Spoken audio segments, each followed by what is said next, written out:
성탄절은요, 하나님께서 독생자를 생명의 떡으로 이 세상에 주신 날입니다. 이 생명의 떡, 무한히 영원한 생명 주시는 이 떡 뜯어먹고 살아라는 거예요. 하나님은 이 뜻을 아주 분명한 방식으로 보여주셨습니다. 갓 태어난 아기를 화려한 궁전, 비단 침대가 아닙니다. 가축의 밥그릇 위에, 다 밥그릇 싸움 아닙니까? 밥그릇 위에 눕히셨어요. 의도가 있는 거예요. 천사는 목자들에게 이렇게 말했습니다. 너희가 가서 강보에 쌓여 구유에 누워 있는 아기를 보리니 이것이 너희에게 표적이니라 하더니, 성경에서 말하는 표적은 무엇일까요? 하나님이 예수 그리스도를 통해서 무엇을 하시려는지 알려주는 사인판, 광고판, 표지판입니다. 그게 표적입니다. 성경에 나오는 모든 기적들을 그렇게 읽어내야 돼요. 표적들을. 예수님을 통해서 아버지께서, 하나님 아버지께서 무슨 일을 하실 것인가, 그거 관계없는 숟가락 구부러지고 공중부양 1m 하고 내 눈을 바라봐, 이런 기적은 다 쓸데없는 기적이에요. 예수님을 통해 무슨 일을 하시는지. 하나님은 왜 하필 아기를 가축의 밥그릇인 구유에 누워 있으셨을까요? 우리가 왕이라 그러고 엎드려 경배해야 되는데, 그 이유는 분명합니다. 하나님이 이 아기를 통해서 내가 어떤 일을 할 것인지를 알려주시기 위함입니다. 미가 선지자를 통해 예언했어요. 베들레헴에 태어난다. 베들레헴의 뜻이 뭐냐? 베트는 집이고 레헴은 떡입니다. 베들레헴, 떡집에 한 아기가 태어난 거예요. 생명의 떡이 태어난 거예요. 성경은 점점 깊이 들여다보면 이게 소름이 끼칠 정도로 정확무후합니다. 사본에 언어 하나, 철자 하나, 이런 거 사소한 거 신경 쓰지 말고 주 예수 그리스도 계시냐, 이걸 붙잡아야 돼요. 그러면 담대함이 있고 능력이 있고 기쁨이 있고 공급이 있습니다. 지혜가 있습니다. 엉뚱한 거 붙잡으면, 지엽적인 거 붙잡으면 가장 큰 것, 능력의 거는, 공급의 거는, 기쁨의 거는, 지혜의 거는 놓쳐버리는 거예요. 대한민국이 이걸 붙잡고 가야 돼요. 기쁨의 거, 이걸 붙잡고 가야 돼요. 그 떡집 베들레헴 가축의 밥그릇에 아기를 누이신 것입니다. 선지자들이 예언한 대로. 근데 이 아기가 자라서 하나님 아버지의 뜻대로 십자가에 달려 자신의 몸을 찢어 물과 피를 쏟아서 죄인들에게, 온 세상에 영원한 생명을 주는 양식이 되신 거예요. 떡이 된 거예요. 사람으로 태어난 하나님의 아들이 일생을 통하여 하신 말씀의 핵심이 뭐냐? 나는 죄인들에게 영원한 생명을 주는 떡이다. 영원한 생명을 주는 떡이라는 거예요. 사도 요한은 주님이 자신을 하늘에서 내려온 생명의 떡으로 소개했음을 증거합니다. 나는 하늘에서 내려온 살아있는 떡이니. 누구의 말입니까? 주님이 자기 자신을 그렇게 소개하는 거예요. 하늘에서 내려온 영원히 살아있는 떡이다. 마귀가 선동해서 죽였지만 죽지 않습니다. 영원히 살아있는 떡이다. 사람이 이 떡을 먹으면 영생하리라. 복음의 말씀, 부활의 말씀, 천국의 말씀, 영생의 말씀입니다. 내가 줄 떡은 곧 세상의 생명을 위한 내 살인이라 하시니라. 뜯어먹고 사는 세상에 우리가 무엇을 뜯어먹어야 되느냐? 하늘로부터 온 끊임없이 주시는 영원한 생명의 떡을 뜯어먹고 살 때 그 가정, 그 교회, 그 개인, 그 도시, 그 나라는 하나님이 축복하십니다. 예수 생명의 떡을 맛있게 뜯어먹어야 되는 거예요. 교회 생활하면서도 하나님 말씀을 떡으로 먹지 않는다, 신앙이 변질되거나 타락하거나 아니면 안 믿을 겁니다. 예수 믿는데 더 고난이 많고 시험이 많고 고생이 많구나, 다 두려움의 감옥에 갇혀 있는 거예요. 성탄은 단순히 즐기는 축제가 아닙니다. 세상 사람들이 더 많이 즐겨요. 나이트클럽이나 부어라 마셔라 못된 짓 더 많이 하고 TV 막 난리 나잖아요. 그거는 세상 사람들이 하는 거고, 우리가 지금 그런 기쁨을 지금 찬양하는 게 아닙니다. 성탄은 자기 생명, 자기의 친아들을 우리를 살려보겠다고, 영생 주시겠다고 내어주신 하나님 아버지의 사랑의 결단이 성탄이에요. 우리 찬양하고 기뻐하지만 황송하고 눈물 흘리면서 기뻐 찬양해야 되는 거예요. 이 의미를 모르니까 점점 믿음이 약해지고 불법이 성함으로 말씀에 순종 안 하는 걸 말하고, 그러니까 사랑의 심장이 식어져 가는 거예요. 그래서 몸이 약화되는 것이죠. 말 피하는 거예요. 그렇게 되면은 마귀에게 속지 마시기를 축원합니다. 떡은 배고픔을 채워주는 소중한 음식입니다. 특별히 사람이 굶어 죽을 정도의 흉년이 들면 떡은요, 생명을 주는 거예요. 한국 전통 떡 최고 명인의 말입니다. 한 사람을 살리려는 마음으로 만드는 것이 떡이다. 기가 막힌 말 아닙니까? 한 사람을 살리려는 마음으로 만드는 것이 떡이다. 하나님 아버지 마음, 또 명인이 되니까 이런 수준에, 비슷한 수준에 가는 거예요. 세계적인 셰프들도 비슷한 말을 합니다. 요리는 사랑을 먹을 수 있는 구체적인 형태로 만드는 일이다. 저도 한번 요리를 한번 배워볼까 생각해요. 얘들아 사랑한다, 여보 사랑한다 말뿐이지 뭐 요리를 해줘야 되겠더라고요. 우리 좀 연세 드신 분들, 얼마나 많이 아내들한테 얻어 드셨어요? 이제는 한번 해보세요. 라면이라도 삼계탕으로, 계란탁. 사랑을 먹을 수 있는 형태로 만드는 것이 요리라는 거예요. 여러분, 아내가, 엄마가, 요즘 남편들도 많이 하죠. 왜 밥합니까? 왜 요리합니까? 신경질을 해요. 이거 사랑 안 하면은. 그죠? 사랑하니까 10년, 20년, 30년, 40년 하는 거예요. 고마운 줄 압시다. 저보고 하는 소리입니다. 또 여러분, 요리에 대해서 세계적인 셰프 말입니다. 누군가를 위해 음식을 만든다는 것은 가장 이타적인 섬기입니다. 우리 만나올에서 주방에서 우리 권사님들 또 마셰프나 그냥 여러분 가서 한번 해보세요. 얼마나 힘든 일인지. 몇백 명, 어떨 때는 1000명이 넘는데 고맙게 여기세요. 또 그 봉사를 하는 권사님들 영광으로 알고 섬겨야 되는 거예요. 고생입니다. 새벽부터 나와가지고 여러분이 그걸 드시면 주차 봉사도 마찬가지고 모든 것이 교회는 그걸 배우는 거예요. 하나님도 자신의 사랑을 죄인들이 먹을 수 있도록 독생자를 생명의 떡으로 떡집에 태어나게 하신 것입니다. 교회는 뭐냐? 떡집이에요. 생명의 떡을 파는 거예요. 돈 없이 값 없이 와서 포도주와 젖을 사라, 양식을 사라는 거예요. 떡을 사 먹으라는 거예요. 돈 없이 값 없이 와서. 세상 사람들은 오직 물질, 썩어진 양식 뜯어먹는데 혈안이 됐습니다. 예수쟁이들도 그렇게 되면 교회 밟혀요. 망해요. 아무리 교회가 많고 아무리 커도. 주님이 하신 말씀입니다. 주는 것이 받는 것보다 복이 있다. 같이 읽어봅시다. 시작. 여러분 딱 읽지만은 생각에 저항이 있을 겁니다. 어떻게 주는 것이 받는 것보다 복이 있습니까? 받아야 복이지. 성탄절에 받아야 되고, 선물 받아야 되고, 봉투 받아야 되고, 교회 생활도 은혜 받아야 되고, 은사 받아야 되고, 능력 받아야 되고, 그죠? 응답 받아야 되고, 치유 받아야 되고, 받아야 돼. 주시옵소서. 뭘 준다는 겁니까? 그런데 주님은 주는 것이 받는 것보다 복이 있다고 합니다. 바울이 사도행전에서 이 말씀을 인용하는 것이 주님의 마음을 조금 깨닫고 철들어가지고 로마로 가기 직전에 3차 선교 여행 끝나고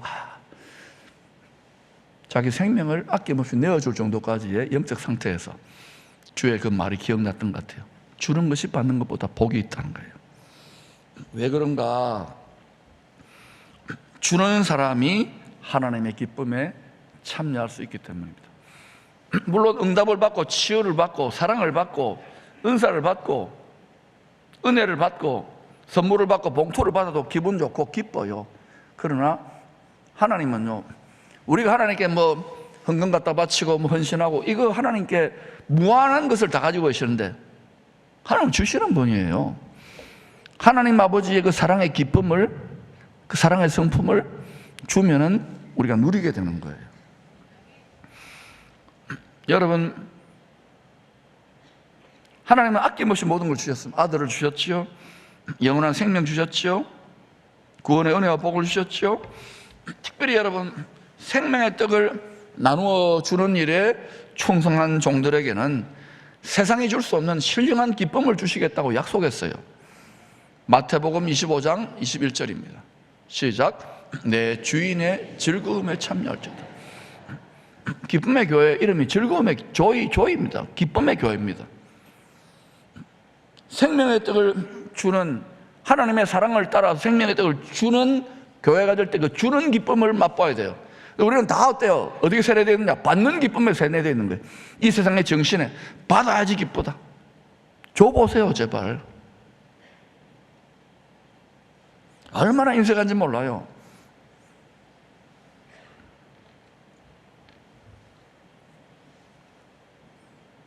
자식 땐 우리 하나님 아버지의 자식 아닙니까? 한번 물어보겠습니다. 너가 아버지 누구? 다시요. 너가 아버지 누구? 육의 아버지가 슬퍼할 겁니다. 모든 영혼들의 아버지를 말하는 거예요. 모든 영혼들의 아버지가 자기 심정을 나는 너희들을 아낌없이 다 준다. 모든 걸 다 준다. 예수님도 다 주셨잖아요. 뭘 더 구할 게, 널 더 받을 게 있습니까? 이렇게 생각하고 신앙생활을 해야 되는 거예요. 왜 신앙생활 하다가 어느 순간부터 계속해서 딱 사회 바다처럼 딱 굳어지는가? 주세요, 주세요, 주세요, 주세요. 갈릴리 호사는 계속 주잖아요. 사회 바다는 계속 받아요. 죽어요, 받아. 왜 말씀을 듣기만 하고 지키지 못하고 실천하지 못하고 순종하지 못하는? 주세요, 주세요. 은혜 줘봐라. 능력 줘봐라. 눈에 보여봐라. 다 지금 그렇게 중독되어 가고 있어요. 이게 경제 수준이 2만 불, 3만 불, 4만 불 올라가면 올라갈수록 하나님을, 예수 그리스도의 생명의 떡을 뜯어먹는 걸 생각 안 하고요, 엉뚱한 거 뜯어먹는데 혈안이 되어 있는 거예요. 텔레비에서 많이 보고 있잖아 지금. 여러분, 줄 때 세상이 줄 수 없는 하나님의 기쁨 안으로 초청을 받습니다. 줄 때는 처음에는 억울하고 손해보는 것 같고 내만 백지로, 히브리 말입니다. 백지로 뭐 이런 생각이 들어요. 그런데 더 들어가 보고 시험을 이기고 계속 가다 보면 그때 주시는 포도주와 같은 성령의 기쁨이 임하는 거예요. 아, 십자가다 하나님의 사랑 아무것도 아니구나. 그때 역전이 일어나요. 할렐루야. 즐거움의 기름이 부어질지어다. Anointing of joy, anointing of joy, anointing of joy. 주라. 심리학자들도 말합니다. 나눔은 인간에게 가장 행복한 호르몬을 분비시킨다. 주면 상대방도 복을 받아요. 풍요로워지지만 내 영혼도 참된 풍요를 누리게 되는 거예요. 예수 믿는 것은 물질의 풍요를 먼저 구하면 바알신 구하는 거예요. 내 마음의 풍요, 영혼의 풍요, 속사람 믿음의 부유함을 먼저 구하시기를 축원합니다. 요게 영혼이 잘 되는 거예요. 그때부터 이런 범사도 잘 되고 육신도 강건해지고 환경도 달라지는 거예요. 그런데요, 영혼은 엉망진창이에요. 말구보다 더해. 늘 인상 쓰고 막 뜯어먹을 게 없는가? 교회 그럼 망합니다, 여러분. 심리학자들이 말하잖아요. 나눌 때 가장 강력한 행복 호르몬을 분비한다. 송장로님이 행복 호르몬 이름이 뭐지요? 하여튼 나중에 가서 호르몬 전문가 김광호 장로님한테 물어봐야 되나? 하여튼 핀자가 들어가요. 보다 보니까 돌핀 돌고래가 막 생겨나는 거예요. 그래서 그때 기쁜 거야. 막 이러고요. 나누면 기뻐요. 이때 선교지 같은 데 한 번씩 가세요. 기쁨이 없는 사람은. 일본에 가서 온천도 하고. 여러분 갑자기 선교지가 여기서는요 얼굴이 시커멓고 막 이러다가 한 번씩 가면 뭐 이렇게 좋은 일 하잖아요. 가난한 나라 가가지고 뭐 복음도 전하고 찬송도 하고 막 위로도 하고 이러면요 갑자기 천사처럼 얼굴이 환해져요. 다시 포항에 와서 물려가지고 이러겠어요. 여러분 어디 가든지 우리는 생활 선교사야. 우리는 어쩔 수 없어. 얼굴 표정 볼 겁니다. 할렐루야. 우리는 얼굴 표정 뜯어먹고 사는 거예요. 여러분 오늘 설교 들으러 온 게 아닙니다. 제 얼굴 표정 뜯어먹으러 온 거예요. 봤습니까? 어둡습니까? 어제요 너무 일이 많고 어제하고 그제 막 너무 힘들어가지고 오늘 새벽에 너무 피곤하고 너무 지칩니다. 연말 되니까 뭐 서 있으니까 좋아 보이지. 그런데 또 어때요? 얼굴 뜯어먹어야 되니까. 주님이 힘 주셔요. 주님 기쁨 주시는데 왜? 내가 신령한 주는 기쁨을 택하니까 이렇게 가셔야 돼. 이렇게 가셔야 돼. 선교지 다 그런 겁니다. 2.5 요렇게 해야 돼. 하나님의 말씀도 정확히 일치합니다. 잠언 11장 25절입니다. 시작. 구제를 좋아하는 자는 풍족하여 질 것이요 남을 윤택하게 하는 자는 자기도 윤택하여 지리라. 풍족하기를 원합니까? 윤택하여 지기를 원합니까? 주의 공급을 경험하기를 원합니까? 누가복음 6장 38절입니다. 주라 그리하면 너에게 줄 것이니 곧 후이되어 누르고 흔들어 넘치도록 하여 너에게 안겨주리라. 여러분이 받으려고 하니까 사해바다처럼 점점점 마른 논바닥같이 불만투성이 불평투성이. 교회 충성하고 선교하고 봉사하고 직분 깊이 맡으면 제일 교회 불만이 많아요. 주님한테 제일 불만이 많아요. 사실은 왜 그런지 아십니까? 받으려고 하는 거예요. 무슨 보상을 받겠다는 겁니까? 주라 그리하면 차고 흔들어 누르고 넘치다. 믿음의 분량대로 하시기를 축원합니다. 본전 생각 하나님은 여러분 예수님은 우리 본전 생각 안 하고 다 주셨어요. 우리는 그렇게 못합니다. 가족도 있고 자식도 우리 분량대로 하시기 바랍니다. 인색하지 마십시오. 감사함으로 하십시오. 창세기에 나타난 주님의 좋은 예표 요셉도 생명의 떡을 나눠준 사람입니다. 오랜 불시험을 받았지요. 13년 넘게. 왜 그러냐? 하나님 아버지의 마음, 그리스도의 마음. 원수잖아. 형님들이 가족이 원수입니다. 그걸 품을 수 있는 거예요. 용납, 화목, 제물이 되는 거예요. 여러분 어때요? 제일 잔인한 형벌이 어때요? 가족이 원수되어 있는 거예요. 이혼도 못하고 그냥 살아. 또 결혼을 했는데 보니까 시집 가면 저보다 원수, 최초의 원수입니다. 교회는 어떻습니까? 큰 교회는 좀 낫지. 숨어가지고 그냥 돌아다니고. 원수 만드는 게 누가 원수 만드니까 마귀가 하는 짓이라고. 그러니까 여러분이 요셉과 같은 생명의 떡을 나눠주는 화목케 하는 말씀의 떡을 나눠주려면은 배신도 좀 당해봐야 돼. 상처도 겪어봐야 되더라고요. 나는 이게 이상한 일 아니라 억울한 일 당해봐야 되고 외로운 일 당해봐야 되고 비참한 일 당해봐야 되더라고요. 요셉이 아무것도 아니잖아요. 다윗도 그랬어요. 12지파가 다 버림받았고 자기 가족들은 버림받았어요. 예수님은 유대인은 자기 동족은 물론이고 열방 모든 민족 다 버림받았어요. 빨가벗겨져가지고 비참하게. 그런데 어때요? 요셉이 다윗이 그리고 열방 모든 민족의 구세주가 되는 만왕의 왕이 되시. 예수님도 기쁨의 근원이 되잖아요. 이 기쁨까지 돌파해 나갈 수 있기를 축원합니다. 뭐 조금 이거는 봉사한다고 뭐 내 뜻대로 안 된다고 한다 만다 뭐 죽는다 산다. 아휴 참 내가 저보고 하는 소리예요. 제가 오늘 교육자들 훈시했습니다. 적어도 교육자의 거리는 성경을 많이 하는 권위가 아니다. 말씀대로 살면서 힘들고 특별히 말씀에 순종하기 때문에 고생과 고난이 우리 몫에 태인 것이 있을 때 기뻐하며 담대하게 나갈 수 있는가? 이게 내년에 교육자들 열어가는 핵심 동력이 될 것이라. 그거 못하면 우리 그만두자. 여러분 왜 복음 못 전합니까? 상처받을까 봐, 고난당할까 봐, 시험 들까 봐. 숨어 있는 게 편하잖아요. 다 입도 못 열잖아요. 그러면 안 돼요. 어디 가든지 간에 상처받을 수 있는 용기, 미움받을 수 있는 이 뒤에 주님이 숨겨놓은 신령한 새 포도주 기쁨을 주십니다. 여러분 분량을 아구까지 6아구까지 다 채우시기를 축원합니다. 요셉이 그리스도의 마음을 깨닫게 되니까 자기가 없어지고 그리스도의 마음이 이식되니까 하나님이 높이 바로 들어버려요. 그래서 바로 들어가지고 바로 왕 앞에 세워서 꿈을 해석해 줍니다. 웃어주면 좋은데 장차 주님이 알곡 영원 추수를 마무리하기 위해 오실 때 이 세상에 일어날 일에 대한 예언입니다. 바로에게 2번 꾸게 하신 꿈, 하나님이 예정했다는 거예요.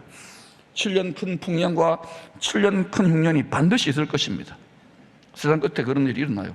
그 전까지는 흉년과 풍년, 흉년이 로테이션 되겠죠. 요셉의 꿈 해석을 통하여 장차 하나님이 온 세상에 하실 일을 깨닫게 되었죠. 바로가. 그만큼 바로가 깜짝 놀란 거예요. 세계 최강국의 지도자들이. 그래서 그걸 따라서 정책을 세웁니다. 국가정책, 또 세상의 패권국가니까 경제정책 다 따라와야 돼. 지금 그런 어마어마한 격변기란 말입니다. 말씀이 이루어지고 있어요. 그래서 하나님의 말씀, 구원의 복음을, 많은 생명을 살리려는 구원의 복음의 말씀을 따라 정책을 세운 거예요. 저는 대한민국도 좀 그렇게 했으면 좋겠어요. 아니 포항이라도, 아니 기쁨의 교회라도. 그러면은 세계에 어떤 민족을 세울지 누가 알겠어요?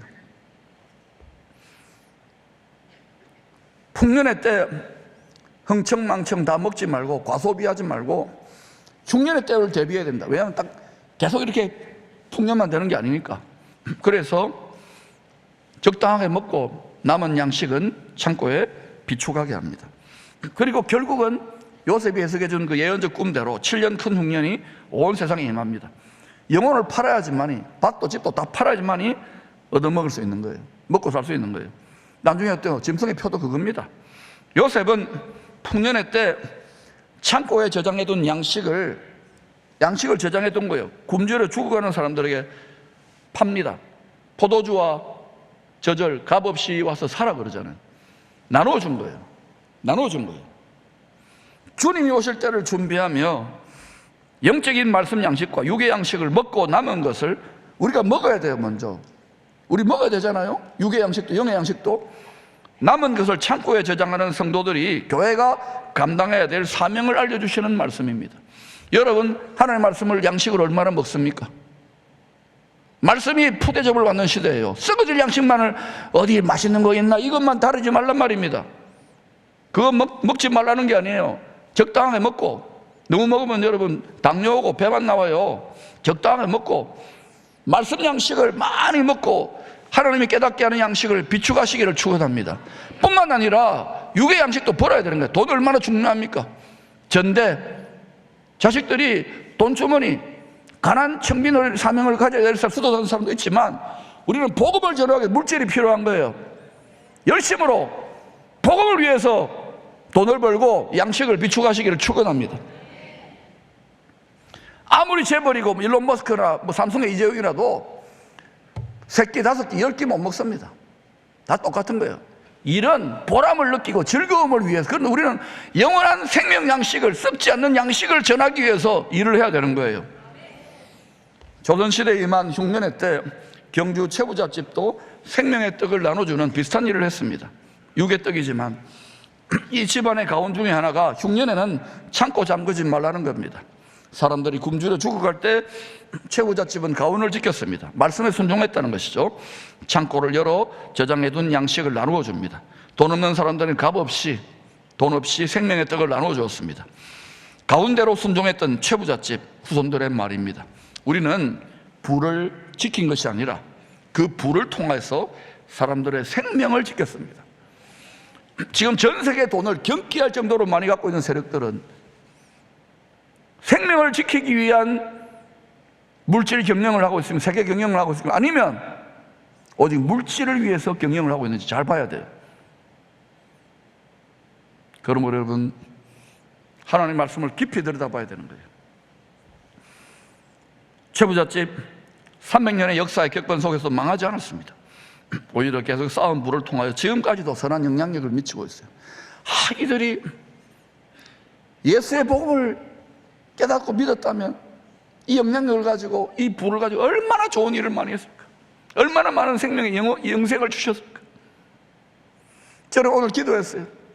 이 말씀을 감당할 수 있는, 제 모든 능력을 감당할 수 있는 사람들에게는 하나님 지혜와 계시와 새로운 기회의 문을 열어주셔서 그 부를 통해서 많은 생명을 살리게 하옵소서. 할렐루야. 물질이 우상이 아닙니다. 바알신이잖아요. 물질을 벌어서 나누어주고 흘려보내기 위해서 나에게 필요한 것도. 지난번에 미국에 있던 저하고 이렇게 같이 제자훈련도 하고 같이 그 기도사역했던 집사님 와가지고 10에 10을 말라위를 위해서 일하더라고요. 이야, 목사 제가 부끄럽더라고요. 여러분 그렇게 할 수 없습니다. 그러나 무엇을 위해 열심히 하고 무엇을 위해 살아야 되는지를 분명히 하시기를 축원합니다. 최부잣집 라이벌입니다. 복음의 말씀, 생명의 떡이 우리 안에 고인물처럼 갇혀있기만 한다면 결국은 썩고 말 거예요. 왜 신앙생활을 하는데 10년, 20년, 30년 뭐 한평생 믿고 난 다음에 왜 공허하고 왜 마른 논바닥 같을까요? 받으려고만 하니까 흘려보내지 않는 거예요. 흐르는 물에 되어야 되는 거예요. 욥기서에 말했잖아요. 흐르는 강물에 떡을 던지라. 생명의 떡, 복음의 떡을 던지면 성령의 강물이 흘러 역사하는 거예요. 썩지 않기 위해서 복음 전하는 거예요. 생활선교사 하는 거예요. 발장 끼고 구경하면 안 됩니다. 우리 자손들이 복음으로 살 수 있도록 주님이 우리에게 주신 지상 명령입니다. 썩을 양식을 위해 일하지 말고 영생하도록 있는 양식을 위하여 하라. 복음의 씨를 뿌리는 거, 썩지 않는 씨를 뿌리는 거예요. 부활의 씨를 뿌리는 거예요. 똑같이 육체로 살지만 여러분 속에 예수님이 죽기까지 피 흘리신 영생 부활의 씨앗이 심어진 자는 반드시 하나님이 약속한 대로 피로 맹세한 대로 부활 영생 천국입니다. 누가 뭐라 하더라도 이걸 붙잡을 수 있기를 축원합니다. 썩을 양식 필요 없다는 말이 아니에요. 우선순위를 바꾸라는 거예요. 삶의 우선순위를. 세상 사람들은 다 하는 말이 뭡니까? 다 먹고 살자고 뜯어먹으려고 삽니다.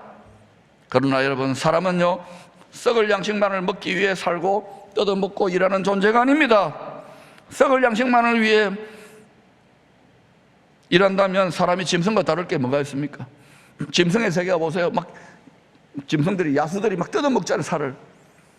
사람이 짐승만도 못하게 되는 시대가 되면 안 되잖아요. 저는 이 시대가 오히려 기회라고 생각해요. 이 대한민국의 국력과 이 영향력을 가지고 열방에 복음의 생명력을 전하는 그러한 민족과 우리 가정과 자손들이 교회가 되기를 축원합니다. 여러분, 사람이 무엇을 먼저 양식으로 먹어야 하는지 주님이 가르치셨습니다. 마태복음 4장 4절입니다. 사람이 떡으로만 살 것이 아니요 하나님의 입으로부터 나오는 모든 말씀의 떡으로 살아야 되는 거예요. 말씀이 맛있어야 돼요. 여러분, 말씀을 떠나면요 신앙이 부패해집니다. 믿음이 자라지 않습니다. 속사람이 성장 안 해요. 부모가 지금 요즘 이거 손주 이야기하면 안 되는데 너무너무 우유를 잘못 가지고 발버둥 치고 뒤집기 일보 직전입니다. 그런데 만약에 얘가 이렇게 있다가 더 이상 자라지 않아, 미치겠죠. 부모나 할아버지 할머니가. 마찬가지입니다. 제가 여름을 올 때에 여름 속사람이 얼마나 성장했느냐는 거예요. 말씀을 저처럼 먹고 난 다음에는 딱딱한 양식으로 먹어야 되는 거예요. 멍에를 짊어져 보고 수고를 해보고 교학교사 봉사하세요. 시간 써야 되고 돈 써야 되고 물질 써야 되고, 물질의 돈이나 또 여러분 그것 때문에 알콩달콩 마음도 써야 되고 고생하지만 자식 키우는 심정으로 해보라니까요. 얼마나 교회가 이기적인지 했는지 몰라요. 기쁨의 교회 빼고 라고 말하고 싶어요. 직분 왜 합니까? 주려고 하는 거예요. 주려고. 받으려고 하지 마세요. 그러나 니는 얼마나 주냐 이런 말 하지 마세요. 각자 분량대로 하는 거예요. 교회는 장차의 말 큰 흉년의 때를 대비한 요셉의 곡식 창고가 되어야 됩니다.